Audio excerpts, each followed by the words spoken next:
ভারত মাতাকে এইভাবে বললে হবে না।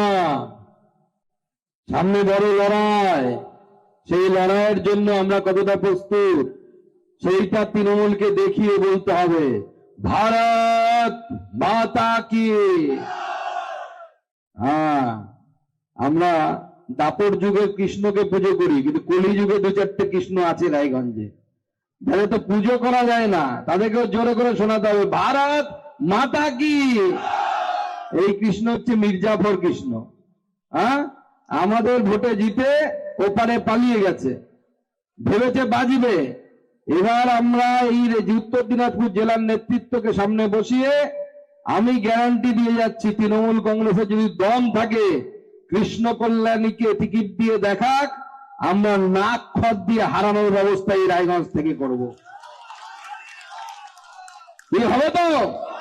কারণ ভারত মাতা কি, ভারত মাতা কি, ভারত মাতা কি। মহান দেশের মহান নেতা নরেন্দ্র মোদী জিন্দাবাদ। এই জিন্দাবাদটা অন্যান্য দিনের থেকে আজকে বেশি বড় হওয়া উচিত। বলেন কেন? কারণ উত্তর দিনাজপুরের লোক, দক্ষিণ দিনাজপুরের লোক কোন জীবনে ভাবেনি যে আমরা এখান থেকে ট্রেনে চাপবো বেঙ্গালুরু যাব। নরেন্দ্র মোদী করে দিয়েছে। কি করেছে কিনা জোরে একবার নরেন্দ্র মোদীর নামে হাততালি হয়ে যাক জোরে। মহান দেশের মহান নেতা নরেন্দ্র মোদী জিন্দাবাদ, নরেন্দ্র মোদী জিন্দাবাদ, নীতিন নবীন জিন্দাবাদ, নীতিন নবীন জিন্দাবাদ, অমিত শাহ জিন্দাবাদ। বন্ধুগণ, আজকে আমার সেই 21-এর বিধানসভা নির্বাচনের আগে সভার কথা মনে পড়ে যাচ্ছে, যখন আমাদের ঠিক এই জায়গাতে একটি সভা হয়েছিল। কি মনে আছে তো? আমি সেদিনের ভিড় আর আজকের ভিড় থেকে স্পষ্ট করে বলে দিতে পারছি যে নরেন্দ্র মোদী যেটা বলে গেছেন যে এইবার বিজেপির সরকার প্রতিষ্ঠা হচ্ছে, সেটা এই ভিড় গ্যারান্টি দিচ্ছে যে আগামী দিনে রায়গঞ্জে, উত্তর দিনাজপুরে ভারতীয় জনতা পার্টির পদ্ম ফুল ফুটবে। বন্ধুগণ, আমি কালকেই দিল্লিতে ছিলাম। আমাদের সর্বভারতীয় সভাপতি, নতুন সভাপতি নীতিন নবীন হয়েছেন। মন্ত্রী হিসাবে আমাদের যাওয়ার নিয়ম। আমি যেহেতু রাষ্ট্রীয় কার্যকারিণী সদস্য, প্রাক্তন সভাপতি হিসাবে রাজ্যের, আমি সেখানে ছিলাম। আমি সেখান থেকে সোজা আপনাদের এখানে এসেছি। সেদিন পার্টি অফিসে, আমাদের রাষ্ট্রীয় পার্টি অফিসে সবার মুখে শুধু একটাই কথা, সব নেতৃত্বের মুখে একটাই কথা। কে কি কথা বলছেন তারা? তারা বলছেন বঙ্গ হয়ে গেছে, উড়িষ্যা হয়ে গেছে, উৎকল হয়ে গেছে, এইবার বাংলার বাড়ি। অঙ্গ হয়ে গেছে, উড়িষ্যা হয়ে গেছে, এইবার বঙ্গ বিজয়, বঙ্গে ভারতীয় জনতা পার্টির পতাকা উঠবে, 26-এ নরেন্দ্র মোদীর সরকার এখানে করতে হবে। সবাই এই প্রতিজ্ঞা নিয়ে আছে। আজকে সেইখান থেকে সেই সভা, এবং তার মানে আমাদের রাষ্ট্রীয় নেতৃত্ব যে সিদ্ধান্ত নিয়েছে যে ভারতীয় জনতা পার্টির সরকার শ্যামাপ্রসাদ মুখার্জির এই মাটিতে করতে হবে। আর কালকে আমি দেখলাম, আপনারাও হয়তো টিভিতে দেখেছেন, আমাদের সর্বভারতীয় সভাপতি নীতিন নবীন, তিনি সভাপতি নির্বাচিত হওয়ার পর পার্টি অফিসের উপরে উঠলেন, দুজনের গলায় মালা দিলেন, দুজনের মূর্তিতে। একজনের নাম ডাক্তার শ্যামাপ্রসাদ মুখার্জি, প্রথমে তার গলায় মালা দিলেন, আর দ্বিতীয় জন হচ্ছে পণ্ডিত দীনদয়াল উপাধ্যায়। আগে ভাবুন, একটি সর্বভারতীয় পার্টি, সর্বভারতীয় রাজনৈতিক দল, যার পার্টি অফিসে দিল্লিতে কার ছবি, কার মূর্তি লাগানো আছে? একজন বাঙালির মূর্তি লাগানো আছে, তার নাম হচ্ছে ডক্টর শ্যামাপ্রসাদ মুখার্জি। আমাদের পার্টি সেটা করে, অন্য কোনো রাজনৈতিক দল করে না। আর তৃণমূল কংগ্রেস আমাদেরকে বলে আমরা নাকি বাঙালির পার্টি নয়। তাই আজকে বন্ধুগণ, দিল্লির পার্টি অফিস থেকে এই রায়গঞ্জে আসা আমার এক গুরুত্বপূর্ণ ল্যান্ডমার্ক আমি বলে দিতে চাই, এবং মঞ্চে আমাদের সকল নেতৃত্ব আছে। কিন্তু ভারতীয় জনতা পার্টিতে আমরা যারা উপরে থাকি তারা অত গুরুত্বপূর্ণ নয়। সব থেকে গুরুত্বপূর্ণ হচ্ছে আমার সেই সমস্ত কর্মীরা যারা নিচে বসে থেকে বুথে লড়াই করে, তৃণমূলের সাথে চোখে চোখ রেখে কথা বলে। এটাই ভারতীয় জনতা পার্টি। একজন কর্মী থেকে এখানে সর্বভারতীয় সভাপতি হওয়া যায়, একের পর এক উদাহরণ আছে। আমাদের প্রাক্তন স্বাস্থ্যমন্ত্রী বর্তমানে স্পোর্টস মিনিস্টার মনসুখ ভাই মান্ডভিয়া মন্ডল সভাপতি ছিলেন গুজরাটের। এখানে মন্ডল সভাপতি আছে কেউ আমাদের? আছে তো নিশ্চয় মন্ডল সভাপতিরা? হ্যাঁ, তাহলে তোমাদেরও কেন্দ্রীয় মন্ত্রী হওয়ার সম্ভাবনা আছে, কিন্তু মাথায় রাখবে এটা ভারতীয় জনতা পার্টি, অন্য পার্টিতে হয় না। আমাদের অমিত শাহজি সর্বভারতীয় সভাপতি, ভারতবর্ষের হোম মিনিস্টার, বুথ সভাপতি থেকে শুরু করেছিলেন। আমাদের নীতিন গাডকারি সাহেব, তিনি বুথ সভাপতি থেকে শুরু করেছিলেন। এটা একমাত্র ভারতীয় জনতা পার্টিতে সম্ভব। তাই ভারতীয় জনতা পার্টি আজকে বিশ্বের সব থেকে বড় রাজনৈতিক দল। আর সেই দলের নেতা নরেন্দ্র মোদী শুধু আমার নেতা নয়, আপনার নেতা নয়, গোটা বিশ্ব বলছে এই বিশ্বের নেতার নাম বিজেপির নরেন্দ্র মোদী, তিনি আমাদের নেতা। বন্ধুগণ, আজকে উত্তর দিনাজপুরের মাটি, এই উত্তর দিনাজপুরের মাটি আমাদের রাজেশ তাপসের মাটি। নিশ্চয় মনে আছে দুই ছোট ছেলে যারা এই বাংলা ভাষার শিক্ষক চেয়েছিলেন, বলেছিলেন আমাদের স্কুলে উর্দু পড়ার মতো ছাত্র নেই, উর্দু শিক্ষক দরকার নেই, আপনারা বাংলা শিক্ষক পাঠান।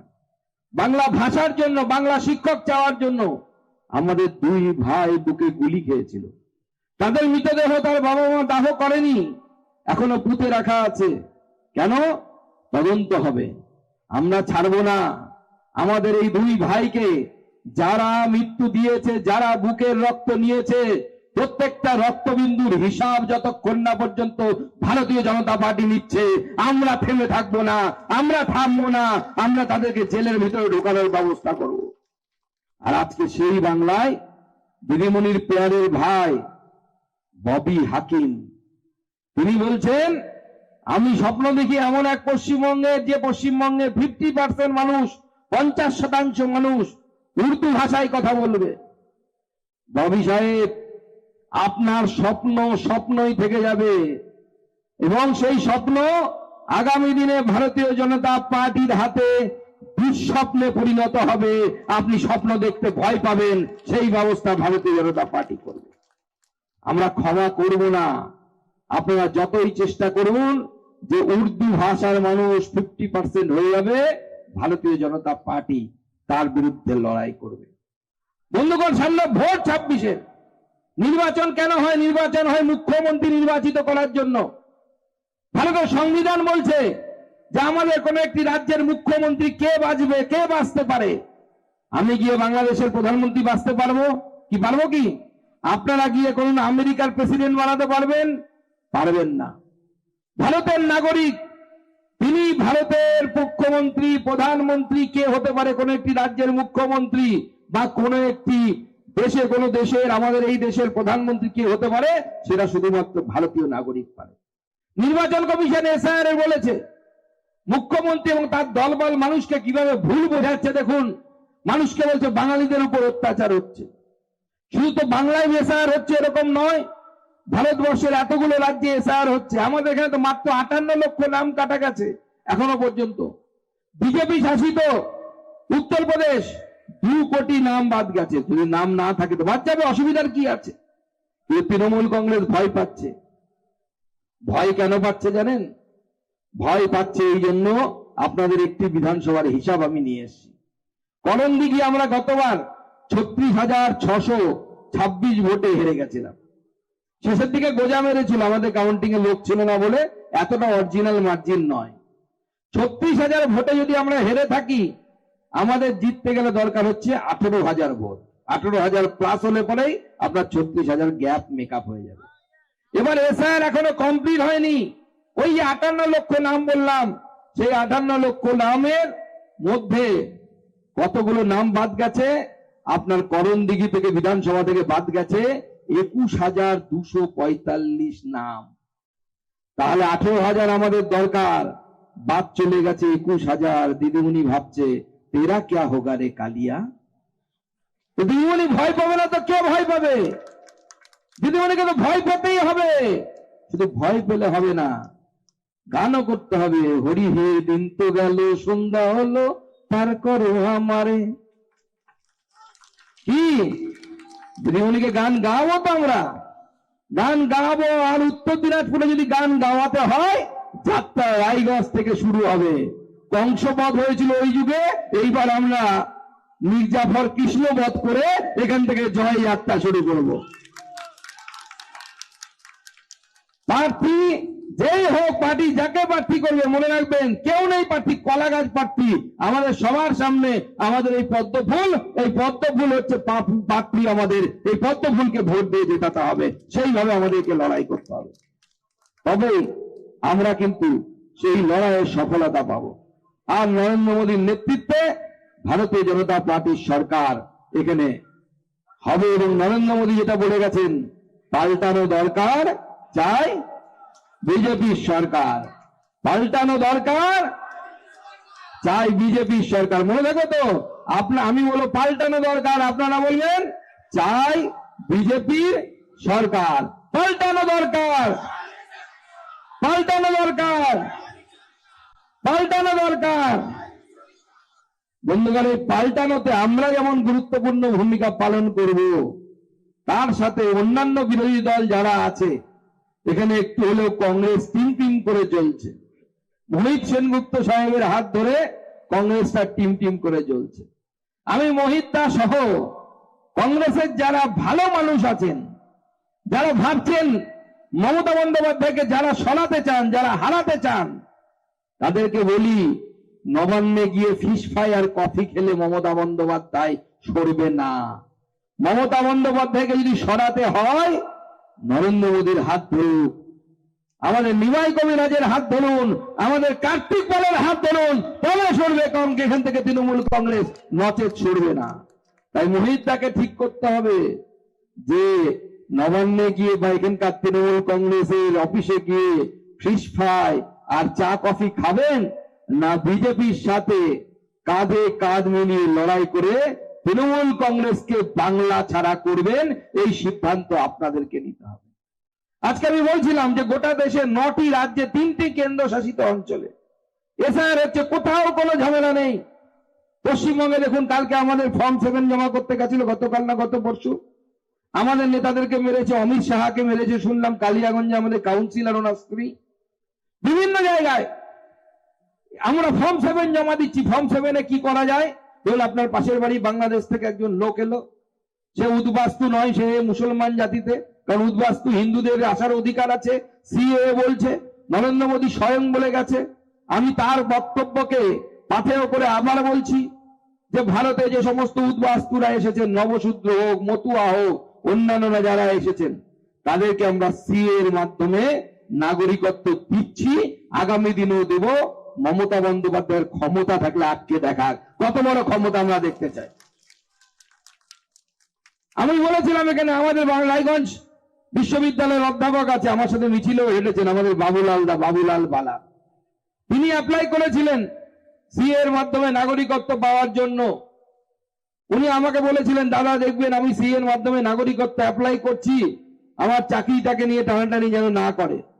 ভারতবর্ষের আইন বলছে, সিএ বলছে যে আপনি যবে থেকে নাগরিকত্ব চাইবেন, আপনাকে তবে থেকে নাগরিকত্ব দেয়া হবে, এবং সেই ডেটের পর, ধরুন আপনি আজকে নাগরিকত্বের আবেদন করছেন, আজকে নাগরিকত্ব আবেদন করলেন, ডেট দিলেন আমি 2002 সালে এসেছি, তো 2002 সাল থেকে আপনি যা যা পেয়েছেন, চাকরি পেয়েছেন বৈধ, বাড়ি কিনেছেন বৈধ, জায়গা কিনেছেন বৈধ, বিয়ে করলে বউ বৈধ, কোনো অবৈধর ব্যাপার নেই, কোনো চিন্তা নেই। এটা হচ্ছে সিএ। আর এসআইআর কি বলছে? এসআইআর খুব শুদ্ধভাবে বলছে, হিন্দু হোক বা মুসলিম হোক কোনো অসুবিধা নেই, তুমি ভারতবর্ষের নাগরিক, তুমি ভারতবর্ষেই থাকবে, ভারতবর্ষে ভোট দিতে পারবে। নরেন্দ্র মোদী সবার সাথ, সবার বিকাশ, সবার বিশ্বাসের নীতিতে আমরা বিশ্বাস করি, আমরা সেই নীতিতেই বিশ্বাস করি। কিন্তু কোন সাম্প্রদায়িক শক্তি, যে ধরনের সাম্প্রদায়িক শক্তি বাংলাদেশে আমরা দেখছি একের পর এক ঘটনা ঘটছে, ওই ধরনের সাম্প্রদায়িক শক্তির সাথে আমরা নেই, পাশে নেই। আমরা চোখে দেখেছি দীপুচন্দ্র দাসকে বাংলাদেশে গাছ থেকে ঝুলিয়ে জ্যান্ত জ্বালিয়ে দেয়া। আমরা চাই পশ্চিমবঙ্গ এরকম হোক, আমরা চাই পশ্চিমবঙ্গ এরকম হোক, আপনারা চান এরকম পশ্চিমবঙ্গ হোক। আমরা ভারতীয় জনতা পার্টি সেই জন্য লড়াই করছি যে ওই ধরনের বাংলাদেশের মতো পরিস্থিতি আমরা পশ্চিমবঙ্গে তৈরি হতে দেব না। তার জন্য যদি ভারতীয় জনতা পার্টির কার্যকর্তাকে, নেতৃত্বকে যদি গুলি খেতে হয় আমরা গুলি খাবো, যদি রক্ত দিতে হয় রক্ত দেবো, তবুও পশ্চিমবঙ্গকে আমরা পশ্চিম বাংলাদেশ তৈরি হতে দেব না। আর মমতা বন্দ্যোপাধ্যায় কি করছেন? এসআইআর এর নামে লোককে খেপাচ্ছেন, লোককে খেপিয়ে বলছেন এসআইআর ভুন্ডল করে দাও। বিভিন্ন জায়গায় তার বিধায়করা নেমে গেছে। ফারাক্কার বিধায়ক মনিরুল ইসলাম সে গিয়ে বিডিও অফিসে ভাঙচুর করছে। আরে বিডিও অফিসটা কার? সব জায়গায় লোককে খেপানোর জন্য এসআইআর এর নামে নোটিশ পাঠিয়ে দেওয়া হচ্ছে। আরে নোটিশ দিচ্ছে কারা? বিডিও কার অফিসার? বিডিও আমাদের কার্তিক পালের কথা শোনে না আমাদের জেলা সভাপতির কথা শোনে না তৃণমূলের কংগ্রেসের নেতাদের কথা শোনে? কার কথা শোনে? তৃণমূলের কথা শোনে। এসডিও কার কথা শোনে? তৃণমূলের কথা শোনে। আমার সাথে আমার এসডিও আজ অব্দি দেখা হয়নি, তা আমাদের কথা শুনবে কোথা থেকে? তাহলে যে নোটিশ পাঠানোর কাজ, মানুষকে বিভ্রান্ত করার কাজ, মানুষকে যেভাবে অত্যাচার করার কাজ যে করছে, সে নির্বাচন কমিশন শুধু নয়, নির্বাচন কমিশনের দোসর হয়ে কাজ করছে হচ্ছে তৃণমূলের বসানো বিডিও, এসডিও। আর মনে রাখবেন, এসআইআর ঘোষণা হওয়ার আগে, ঠিক আগে, তৃণমূল কংগ্রেস সরকার গোটা রাজ্য জুড়ে বিডিও, এসডিও এদেরকে সব ট্রান্সফার করেছে। অর্ডারটা আছে এখন আমাদের কাছে, আমরা চাইলে দেখে দিতে পারবো। গোটা রাজ্য জুড়ে বিডিও, এসডিও বসানো হয়েছে নতুন করে। কেমন? হয়তো ওখানে আমাদের কার্তিকের মতো লোক আছে, সে হয়তো আমার কথা শুনবে না, তৃণমূলের কথা শুনবে না, বলে না ওকে রাখা যাবে না, ওর জায়গায় অম্লানের মতো লোককে বসাও, যে আমার কথা শুনবে, যা বলবো তাই শুনবে। আর দিদিমণি ভাবছেন এইভাবে তিনি ভোট দিতে জিতে যাবেন। দিদিমণি এসআইআর যা নাম বাদ গাওয়ার গেছে, মৃত ভোট বাদ গেছে, আমি ধরে নিলাম তর্কের খাতিরে, আর একটা নামও বাদ গেল না।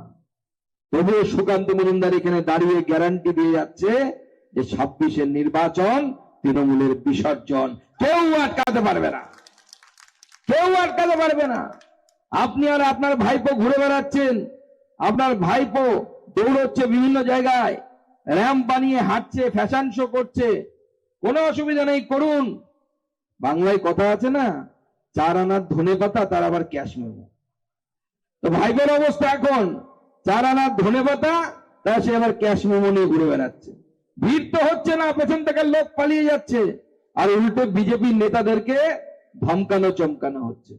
17 জানুয়ারি মেদিনীপুরের সভা থেকে ভাইপো বলেছে, কি বলেছে? ভারতীয় জনতা পার্টির লোকেদেরকে নাকি ডিজের গান শোনাবে, ডিজে। ভাইপো জানে কিনা জানি না, ভারতীয় জনতা পার্টির আমরা যারা কর্মী আছি, নেতৃত্ব আছি, তারা ডিজে বাজায়, একদিন তো বিশেষ করে বাজায়, রামনবমীর দিন। তিনি কি গান বাজায়? भारत का बच्चा बच्चा जय जय श्री राम बोलेगा। আগামী দিনে ভারতীয় জনতা পার্টি 26-এ যদি সরকার করতে হয়, একত্রিত হয়ে লড়াই করতে হবে পশ্চিমবঙ্গকে বাঁচানোর লড়াই। তাই আমি বলছিলাম বন্ধুগণ, এই ভোট, বিধানসভা ভোট শুধু মুখ্যমন্ত্রী নির্বাচনের ভোট নয়, মুখ্যমন্ত্রী তৈরি করার ভোট নয়, বা কোনো একজন ব্যক্তিকে রায়গঞ্জ বিধানসভার বিধায়ক বানানোর ভোট নয়, বা কালিয়াগঞ্জ বিধানসভার বিধায়ক বানানোর ভোট নয়, হেমতাবাদের বিধায়ক বানানোর ভোট নয়। এই ভোট মনে রাখবেন আপনাদের কাছে, আমাদের কাছে মাটি, ঘটি এবং বেটি বাঁচানোর লড়াই। এই লড়াই মাটি, ঘটি এবং বেটি বাঁচানোর লড়াই। নাহলে আগামী দিনে বাংলাদেশের মতো পরিস্থিতি তৈরি করার জন্য কিছু সাম্প্রদায়িক শক্তি তারা তৃণমূল কংগ্রেসের সাথে হাতে হাত মিলিয়েছে।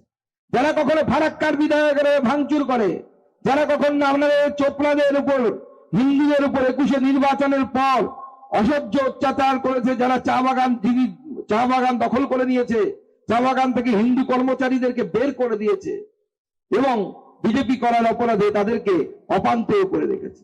আর আজকে দেখুন, নরেন্দ্র মোদী এত বাধার পর আমরা কি দেখতে পাচ্ছি? নরেন্দ্র মোদীর নেতৃত্বে ভারতের বিকাশের গাথা এগিয়ে যাচ্ছে।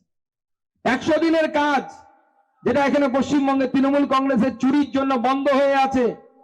তৃণমূল কংগ্রেস বলছে যে আমরা চুরি করেছি, কয়েকজন চুরি করেছে, সেই চুরির বদলে কেন গোটা কাজটা বন্ধ হয়ে থাকবে?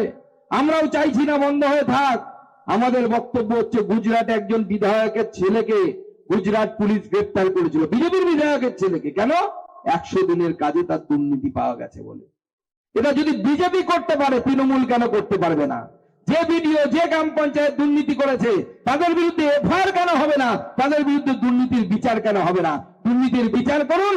ভারতীয় জনতা পার্টি 100 দিনের কাজকে 125 দিনের কাজ করে পশ্চিমবঙ্গের মানুষের কাছে আনবে, যেটা আমাদের রামজি বিলের মাধ্যমে মাননীয় প্রধানমন্ত্রী এনেছে। 125 দিনের কাজ হয়ে গেছে, বাংলার মানুষ বঞ্চিত হচ্ছে। কেন? মমতা বন্দ্যোপাধ্যায় বলেছেন মোদির কাছে আমি মাথা নোয়াবো না।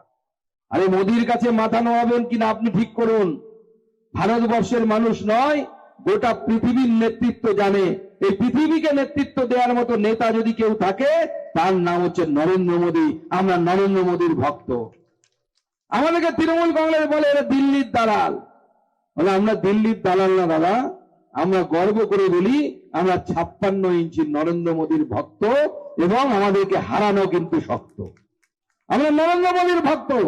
আর আপনাদের মতো ইংলিশ চাচার দালাল না যে পশ্চিমবঙ্গটাকে বাংলাদেশ বানাতে দেব। আমরা লড়াই করব নরেন্দ্র মোদীর ভক্ত হয়ে এবং পশ্চিমবঙ্গকে পশ্চিমবঙ্গ রাখার চেষ্টা করে যাব। আজকে কার্তিক পাল বলছিলেন যে এখানকার বিধায়ক নাকি বলছে যে উনি নাকি ডিআরএম কে বলেছেন আর ডিআরএম নাকি ট্রেন চালু করে দিয়েছে। কোথায় অবধি? বেঙ্গালুরু অবধি। কার্তিক বলছিল দাদা আপনি তো জানেন কতবার কার্তিক পাল আপনাদের সাংসদ হিসেবে রেলমন্ত্রীর কাছে গেছে। শুধু তাই নয়, রেলমন্ত্রীর সাথে যাওয়ার সাথে সাথে আমাকেও নিয়ে গেছে। আমরা দুজনে মিলে সই করে বুনিয়াদপুর কালিয়াগঞ্জের জন্য দরখাস্ত দিয়েছি। ইটাহার, গুঞ্জরিয়া, গাজল, ওখানে আমাদের নিমাই সিং দাঁড়িয়ে আছে। ইটাহারের আমাদের নেতা এবং অন্যান্য নেতৃত্বরা আছে সেখানে। ইটাহার থেকে যারা এসেছেন তাদেরকে বলে দিই, ইটাহারের মানুষকে বলবেন আমরা দুজনে গিয়ে রায়গঞ্জ থেকে গাজল পর্যন্ত তার লিস্ট, তার দরখাস্ত আমরা রেলমন্ত্রীকে নিয়ে দিয়ে এসেছি। শুধু তাই নয়, যখন আমাদের এখানে বেঙ্গালুরু যাওয়ার ট্রেন সপ্তাহে একদিন করে চালু হবে ঠিক হলো, তখন কার্তিক হঠাৎ করে আমার সাথে যোগাযোগ করে বলল যে দাদা ট্রেনটা না কি অমৃত ভারত হচ্ছিল, যাতে এসি থাকে না, শুধু ইয়ে থাকে, স্লিপার থাকে আর কি। বলে এখান থেকে তো বেঙ্গালুরুতে যায় হচ্ছে পেশেন্টরা যায়, পেশেন্ট তো বিনা এসিতে যেতে পারবে না, এসিও থাকুক নন এসিও থাকুক, যাদের যেরকম সামর্থ্য সেই অনুসারে যাবে। তখন কার্তিক পাল এবং আমি দুজনে মিলে রেলমন্ত্রীর সাথে যোগাযোগ করি এবং মাননীয় রেলমন্ত্রী হস্তক্ষেপ করে উনি এই অমৃত ভারত স্লিপারের জায়গায় উনি সঙ্গে সঙ্গে নর্মাল এক্সপ্রেস, অর্থাৎ যাতে এসিও থাকবে নন এসিও থাকবে, যার যেরকম ইচ্ছে সে সেরকম টিকিট কাটতে পারবে, সেইভাবে ব্যবস্থা করে দেয়। এটা নরেন্দ্র মোদী ডেভেলপমেন্টাল মডেল, মানুষের প্রয়োজন অনুসারে তার ব্যবস্থা। আর এখানকার বিধায়ক সে গুল মারছে, বাবা তুমি তো জানতাম শুধু গাছ খেতে পারো, 52 টাকার নারকেল গাছ 250 টাকা করে বিক্রি করেছে, সে খবরটা আমাদের কাছে আছে। যতই এখানে ওখানে এদিক ওদিক করে চকলেট দিয়ে তদন্ত দাবিয়ে রাখো, তদন্ত কিন্তু শেষ হয়নি। তদন্ত শেষ পর্যন্ত যাবে এবং তোমাকেও যেদিন দিন আসবে সেদিন কিন্তু জেলের ভিতরে যেতে হবে। এটা নরেন্দ্র মোদী সরকার না খাওঙ্গা না খানে দুঙ্গা এই নীতিতে আমরা বিশ্বাস করি। আজকে আমাদের এই গোটা উত্তরবঙ্গে, আমরা উত্তরবঙ্গের মানুষ বরাবর অবহেলিত। আমি জিজ্ঞেস করছিলাম একদিন যে উত্তরবঙ্গে কত শতাংশ মানুষ থাকে পশ্চিমবঙ্গে? পশ্চিমবঙ্গে 18% মানুষ থাকে। 18% মানুষ মানে গোটা পশ্চিমবঙ্গে যদি 100 জন লোক থাকে 18 জন থাকে উত্তরবঙ্গে। আচ্ছা উত্তরবঙ্গের এরিয়া কত, জিওগ্রাফি অর্থাৎ ভূগোলের হিসাবে কত বড় জায়গা? আমাদের ঘর যেমন হয়, কারো ফ্ল্যাট হয় 1000 স্কয়ার মিটার, 1000 স্কয়ার ফিট, কারো 1500 স্কয়ার ফিট। উত্তরবঙ্গ দেখা যাচ্ছে গোটা পশ্চিমবঙ্গে নিরিখে 18% জমি এখানে প্রায় আছে। আর বাজেট, আমরা 18 জন মানুষ 100 জনের মধ্যে পশ্চিমবঙ্গের উত্তরবঙ্গে থাকি। মুখ্যমন্ত্রী বলেন পাহাড় হাসছে, অমুক কাটছে, সবাই হাসছে। আর আমরা কি পাই? উত্তরবঙ্গের মানুষ যখন বাজেট তৈরি হয়, এই 18% মানুষের জন্য 100 টাকা যদি গোটা পশ্চিমবঙ্গের বাজেট হয়, উত্তরবঙ্গ পায় হচ্ছে 23 পয়সা। তিনি উত্তরবঙ্গের সমস্ত উন্নয়ন করে দিয়েছেন। আজকে রায়গঞ্জ হসপিটাল তৈরি, মেডিকেল কলেজ তৈরি হয়ে গেছে, কতদিন হলো। কি অবস্থা সেই মেডিকেল কলেজে? যে যায় তার ফিরবে কিনা গ্যারান্টি আছে, কিনা গ্যারান্টি নেই। যে জমের ঘরে যাবে তার 50% গ্যারান্টি আছে ওখানে গেলে পরে। কি ঠিক বলছি তো? যারা রায়গঞ্জ হসপিটালে মেডিকেল কলেজে যান আপনারা, আজকে নরেন্দ্র মোদী সরকার দেখুন উন্নয়ন কাকে বলে। আপনারা জানেন যে আমাদের এখানে ন্যাশনাল হাইওয়ে হয়েছে, ন্যাশনাল হাইওয়েতে অনেক সময় জোরে গাড়ি চলে, গাড়ি চলে গেলে কি হয়, অনেক সময় অ্যাক্সিডেন্ট হয়। যে অ্যাক্সিডেন্ট হয় তাকে কেউ হসপিটালে নিয়ে যেতে চায় না। কি হবে, তার কি ব্যবস্থা হবে? আমাদের নরেন্দ্র মোদী সরকার ঘোষণা করেছে আপনি যদি কোনো পেশেন্টকে দেখেন যে রাস্তায় অ্যাক্সিডেন্ট হয়েছে, তাকে নিয়ে গিয়ে হসপিটালে ভর্তি করবেন, আপনার জন্য পুরস্কারের ব্যবস্থা, 25,000 টাকার নগদ পুরস্কারের ব্যবস্থা আমাদের নরেন্দ্র মোদী সরকার করেছে। শুধু তাই নয়, তাদের জন্য চিকিৎসার জন্য যে ব্যক্তির অ্যাক্সিডেন্ট হবে তাকে 1.5 লক্ষ টাকা পর্যন্ত চিকিৎসার টাকা নরেন্দ্র মোদী দেবে। 1 পয়সাও রাজ্য সরকারকে দিতে হবে না, নরেন্দ্র মোদী তাদেরকে দেবে।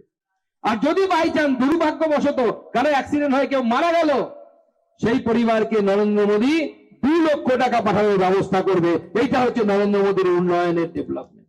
এতদিন কেউ ভাবেনি, কোন সরকার ভাবেনি। ভাবতো যে কেউ ন্যাশনাল হাইওয়ে দিয়ে যাচ্ছে, গাড়িতে গাড়িতে ধাক্কা লাগলো, একজন মরে গেল, পরিবার রসাতলে চলে গেল। হয়তো গরিব মানুষ, হয়তো রাস্তায় ঘুগনি বেচে, হয়তো ঘুগনি বেচে পশ্চিমবঙ্গের কাজ। মুখ্যমন্ত্রী বলে দিয়েছেন আপনার আমার জন্য কি আছে, যারা যারা লক্ষ্মীর ভান্ডার পান তারা 1000 টাকা করে নেবেন, নিয়ে ছোলা কিনবেন, আর ছোলা কিনে তাদের ঘুগনি বানিয়ে স্বামীর সাথে বিক্রি করবেন। এটা মুখ্যমন্ত্রী বলছে। আর আমরা এটা করব। আর ওনার ভাইপো, ওনার ভাইজি বেসরকারি মেডিকেল কলেজ থেকে 1 কোটি টাকা দিয়ে ডাক্তার হবে, গরু বিক্রি করবে, গরু পাচার করবে, কয়লা পাচার করবে। তারা কিন্তু কেউ আর ঘুগনি বিক্রি করতে আসবে না। যা ঘুগনি বিক্রি করার আপনাদেরকে আর আমাদেরকে করতে হবে। এটা হচ্ছে মুখ্যমন্ত্রীর ডেভেলপমেন্টের মডেল। কেউ যদি বিক্রি করতে গিয়ে আহত হয়ে যায়, পরিবার যদি রসাতলে চলে যায়, তাকে দেখার কেউ ছিল না। তাই মাননীয় প্রধানমন্ত্রী নরেন্দ্র মোদী ঠিক করেছেন যে আমাদের যারা এইভাবে মারা যাবে তাদেরকে আমাদের সরকারের তরফ থেকে 2 লক্ষ টাকা করে দেওয়া হবে। আচ্ছা, তৃণমূল কংগ্রেস বড় বড় কথা বলে 100 দিনের কাজ বিজেপি বন্ধ করে দিয়েছে, গরিব মানুষের মুখের ভাত কেড়ে নিয়েছে। আমি এই মঞ্চ থেকে তৃণমূল কংগ্রেসের নেতাদেরকে এবং জেলা প্রশাসনকে জিজ্ঞেস করতে চাই যে আমাদের এই উত্তর দিনাজপুরে 4,91,725 খানা, আমি বলছি 4,91,725টা ভুয়ো জব কার্ড, মানে মানুষ নেই, জব কার্ড তৈরি হয়েছে 4 লক্ষ। বিগত বেশ কিছু বছর ধরে এই 4 লক্ষ কার্ডে টাকা উঠেছে। আমার প্রশ্ন যে এই টাকা কার কাছে গেছে, জবাব তৃণমূল কংগ্রেসের নেতাদেরকে দিতে হবে। আপনি জবাব দিন। 7 দিনের মধ্যে ভারতীয় জনতা পার্টি আপনাদের এখানে 100 দিনের কাজ 125 দিনের কাজ হিসাবে এখানে ফিরত পেয়ে যাবে, এই গ্যারান্টি আমরা দিচ্ছি। আর বন্ধুগণ, এবার আমাদেরকে শপথ দিতে হবে নরেন্দ্র মোদীর সরকার গঠন করার। কারণ নরেন্দ্র মোদীর সরকার তৈরি হলে এই ডবল ইঞ্জিন সরকার কি কি করবে। প্রথম কাজ, আমরা শিল্পায়ন করব, যাতে আমাদের শিক্ষিত বেকার যুবকদের হাতে 1,000 টাকা আছে। তৃণমূল কংগ্রেস ভোটের আগে বলবে আমরা বাড়াবো, এত টাকা বাড়াবো। আমি এই মঞ্চ থেকে আপনাদেরকে আশ্বস্ত করছি, বিজেপির সরকার তৈরি হলে তৃণমূল কংগ্রেস যে টাকা বলবে, যদি 1500 টাকা বলে, বিজেপি কম করে 1550 টাকা, অর্থাৎ তৃণমূল যা বলবে তার থেকে কম করে 50 থেকে 100 টাকা আমরা লক্ষ্মীর ভান্ডারে বেশি দেব, আমাদের দিদিদেরকে দেব, মায়েদেরকে দেব। শুধু তাই নয়, দিদিরা লক্ষ্মীর ভান্ডার পাবে আর নারায়ণ যাবে অন্য রাজ্যে কাজ করতে, এটা ভারতীয় জনতা পার্টি করতে দেবে না। হাতে কাজ দেবে। ভারতীয় জনতা পার্টি আপনাদের জন্য শিল্পের ব্যবস্থা করবে, কর্মসংস্থানের ব্যবস্থা করবে। প্রতি বছর এসএসসি হবে, স্কুল সার্ভিস কমিশন হবে, এবং সেই পরীক্ষা হবে অনলাইন। অনলাইন হলে লাভ কি? হয়তো আমাদেরও তো মতিভ্রম হতে পারে। আমাদের কোন নেতা ভাবলো আমিও পার্থ চট্টোপাধ্যায় হব, তো বিজেপি সেটা করতে দেবে না। যার যোগ্যতা আছে সে অনলাইনে পরীক্ষা দেবে, যে মেধাবী সে পরীক্ষা দিয়ে চাকরি পাবে। ভারতীয় জনতা পার্টি এই ধরনের স্বচ্ছ ব্যবস্থা করবে, যার মাধ্যমে বেকার যুবকদেরকে, শিক্ষিত যুবকদেরকে কর্মসংস্থানের ব্যবস্থা হবে। ভারতীয় জনতা পার্টি মহিলাদের উপর অত্যাচার হলে বলবে না যে ওই মহিলার চরিত্র খারাপ, সেই জন্য এরকম হয়ে গেছে। সেদিন রায়গঞ্জ থানার সামনে বিজেপির সরকার যেদিন গঠন হবে, মনে রাখবেন সেদিন পুলিশের গাড়ির সাথে হলুদ রঙের একটা গাড়ি থাকবে, যাকে বুলডোজার বলা হয়। মহিলাদের গায়ে যারা হাত দিবে তাদের বাড়ির উপর বুলডোজার চলবে। এটা ভারতীয় জনতা পার্টির প্রতিশ্রুতি। আমাদের উত্তরপ্রদেশের সরকার দেখাচ্ছে কারো দম নেই মহিলাদের গায়ে হাত দিয়ে সেই তাদের গায়ে স্পর্শ করে। যদি গায়ে হাত দেয়, সেই হাত ভেঙে দেওয়ার ব্যবস্থা বিজেপির সরকার ওখানে আমাদের যোগীজির সরকার করে। ভারতীয় জনতা পার্টি ল অ্যান্ড অর্ডার কেমন করবে নরেন্দ্র মোদী উপর থেকে বলেছেন। কালকে সেদিন সিঙ্গুরে এসেছিলেন, উনি বলে গেছেন সিঙ্গুর থেকে যে ল অ্যান্ড অর্ডার ভালো না করলে শিল্প হবে না। ল অ্যান্ড অর্ডার ভালো করতে হবে, আইন শৃঙ্খলা ভালো করতে হবে, সেটা ভারতীয় জনতা পার্টি করবে। তাই ভারতীয় জনতা পার্টির সরকার আমাদের গঠন করতে হবে বন্ধুগণ। আর তৃণমূল কংগ্রেস এখন সব জায়গায় পাঁচালি শোনাচ্ছে কিনা? হ্যাঁ, তাহলে আমরা একটু শুনিয়ে দিয়ে যাই রায়গঞ্জের জন্য। শোনো শোনো রায়গঞ্জবাসী, শোনো দিয়া মন, শোনো শোনো রায়গঞ্জবাসী, শোনো দিয়া মন, রায়গঞ্জের দুরবস্থা করিব বর্ণন। কৃষ্ণরাজে রায়গঞ্জ ভালো নাহি রয়। কৃষ্ণকে চেনেন তো? হ্যাঁ, এটা কলির কেষ্ট। কৃষ্ণরাজে রায়গঞ্জ ভালো নাহি রয়, হাসপাতালে বিনা চিকিৎসায় রোগীর মৃত্যু হয়। ঠিক বলছি? কৃষ্ণরাজে রায়গঞ্জ ভালো নাহি রয়, হাসপাতালে বিনা চিকিৎসায় রোগীর মৃত্যু হয়। গৌতম বেটা ঝেড়ে দেয় 5 লক্ষের নোট। ঝেড়েছে কিনা গৌতম পাল? গৌতম বেটা ঝেড়ে দেয় 5 লক্ষের নোট। এসব দেখে রায়গঞ্জবাসী করে হয় একজোট। গৌতম বেটা ঝেড়ে দেয় 5 লক্ষের নোট, এই দেখে রায়গঞ্জবাসী হয় একজোট। তারা ঠিক করে 26-এর নির্বাচনে দেবে না কোনো ভোট এই তৃণমূলে। তাহলে আজকে পাঁচালি দিয়ে থাক। এই পাঁচালির কথা হলো সব সমাপন। আগামীবার আবার দেখা হবে। আর সবাই মিলে প্রতিজ্ঞা নিন যে এইবার নরেন্দ্র মোদীর, এইবার নরেন্দ্র মোদী জি কি স্লোগান দিয়ে গেছেন? প্রথমে বলেছিলেন বাঁচতে চাই, বাঁচতে চাই, বাঁচতে চাই, বাঁচতে চাই। আর তারপরে একটা লাইন আমি যোগ করেছি, তৃণমূল বাই বাই। তৃণমূল, তৃণমূল, তৃণমূল। তাহলে সবাই মিলে প্রতিজ্ঞা নিচ্ছেন তো রায়গঞ্জ সহ সমস্ত সিট এইবার ভারতীয় জনতা পার্টির তরফ থেকে নরেন্দ্র মোদীকে গিফট দিতে হবে। কি দেবেন তো? দেবেন তো? তাহলে আমার সাথে হাত মুঠ করে বলুন, ভারত মাতা কি, ভারত মাতা কি, ভারত মাতা কি, জয় শ্রীরাম, জয় শ্রীরাম। নরেন্দ্র মোদী জিন্দাবাদ, নরেন্দ্র মোদী জিন্দাবাদ, নরেন্দ্র মোদী জিন্দাবাদ, ভারত মাতা কি। ধন্যবাদ সবাইকে, ভালো থাকবেন, নমস্কার।